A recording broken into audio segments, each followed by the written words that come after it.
Hi guys, welcome back to the channel. My name is Craig from iProgress, and today I'm going to talk you through 3 ways that you can change your mindset in terms of your PhD defense.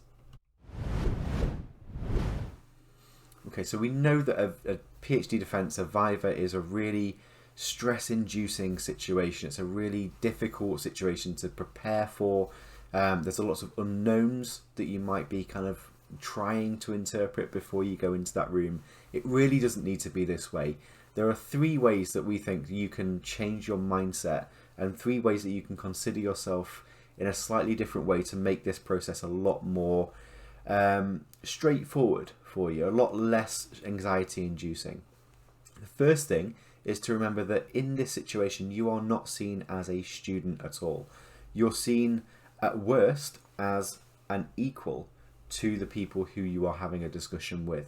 Your examiners, your committee, they are colleagues in the process of examining your thesis, of talking about your thesis and your work with you in that room. So don't go into a Viva thinking about yourself as a student and your committee members or your examiners as the experts. You are a colleague. You are at the very least an equal with these individuals.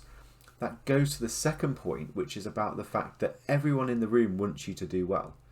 You don't need to be expecting a grilling from your committee members or from your examiners. If you get that, then there's something wrong with the way that those examiners have tackled that particular task.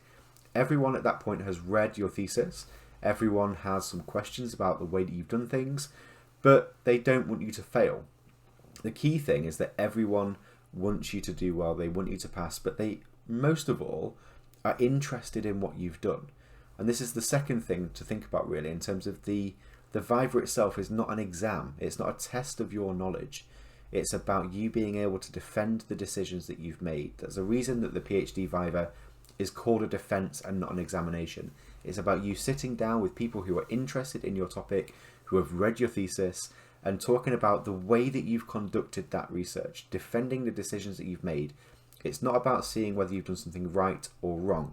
There is no such thing as a perfect thesis. It's about you being able to defend the decisions that you've made. And if you've had really good supervision, then that won't be an issue for you. You'll know exactly why you've done what you've done in the order that you've done it, and why you've chosen to present it in the way that you have in your thesis.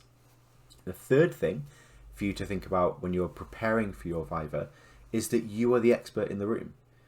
There is no one who knows your thesis better than you.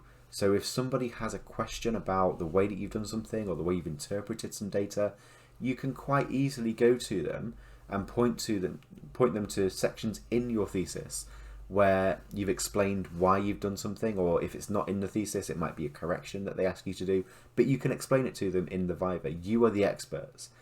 The expert in the room is you on your thesis. So don't feel like you need to go in there feeling like you're going to be caught out, because at that point of the process, there shouldn't be anything to catch out. You are the person who knows that thesis better than anybody else. So hopefully with these 3 mindset changes, the fact that you're not a student anymore, you are going into that as at least an equal. The fact that people are interested in what you've done and they just want to hear about your justifications for why you've done the things that you've done in the order that you've done them and in the ways that you've done them. And also that you are the expert in that room. Nobody knows the thesis better than you do. So go into that thesis with confidence and with a feeling of that expertise. And if you do that, everything will be absolutely fine. We hope you've enjoyed this video. We hope that these tips have been useful for you, at least in trying to change that mindset of the pre-Viva preparation process. If you've had other experiences, please do let us know in the comments. Tell us how you prepared for your Viva, what your experiences were, how you've enjoyed your Vivas. I know I enjoyed mine, and it's a common experience that people will tend to enjoy that experience. It's a lot less daunting than people first imagine. So do let us know how you got on in your Viva and how you prepared.